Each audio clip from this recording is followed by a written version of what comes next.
Dans l'histoire des sciences, plusieurs modèles de l'atome ont été développés. L'utilisation de modèles anciens qui sont partiellement faux, mais plus simples, facilite la compréhension, donc l'apprentissage et la réflexion.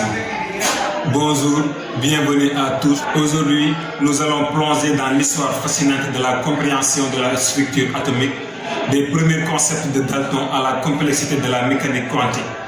Découvrons comment notre vision de l'atome a évolué.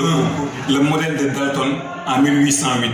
Le chimiste John Dalton démontre que les éléments chimiques réagissent entre eux dans des proportions massives bien définies. La théorie atomique de Dalton peut être décrite à l'aide de 4 principes. 1. Toutes les substances sont faites d'atomes. 2. Les atomes d'une même substance sont identiques et ont la même masse. 3. L'atome est l'unité de base dans les réactions chimiques et ne peut être subdivisé. 4. Si deux composés ou plus peuvent être formés avec les mêmes éléments, le plus simple des composés contiendra un atome, chacun des éléments présents. Dans le modèle de Dalton, les atomes sont des boules de taille identiques mais de masse de Thomson. En 1897, Thomson constate qu'avec un aimant, le rayonnement cathodique est dévié. Cela prouve que le rayonnement est électriquement chargé.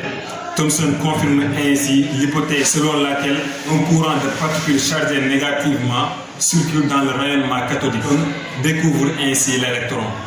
D'après ce modèle, l'atome est une sphère remplie de substances chargées positivement et dans laquelle baigne le modèle de Ernest Rutherford. En 1911, Ernest réalise une expérience majeure. Il bombarde une immense feuille d'or avec des particules alpha. Cependant, une minorité a été déviée et d'autres sont entrées en collision avec une particule très massive.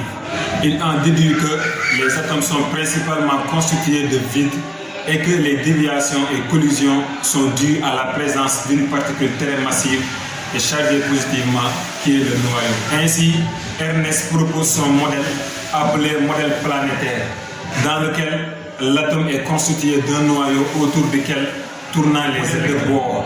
En 1913, Niels Bohr améliore le modèle de Ernest Rutherford lorsqu'il découvre que l'électron de l'atome d'hydrogène n'a accès qu'à certains niveaux d'énergie. D'après son modèle, les électrons se répartissent sur des couches et le début de la théorie avec le modèle de Schrödinger, qui est le modèle actuel. Le physicien Schrödinger prouve que les électrons n'ont pas une trajectoire bien déterminée. Il existe des endroits appelés orbitales dans lesquels les électrons sont les plus présents. On parle alors de probabilité de présence de l'électron. Cette mécanique quantique est depuis cette époque une théorie faisant appel à des notions très... On l'a vu, les modèles atomiques ont évolué de manière spectaculaire au cours du temps. Aujourd'hui, le modèle quantique est au cœur de notre compréhension de la matière. Nous espérons que cette exploration vous a permis d'apprécier le chemin parcouru. Merci beaucoup, c'est la fin de la vidéo. N'oubliez pas de liker, de partager et de vous abonner pour plus de contenu passionnant sur la science et la découverte.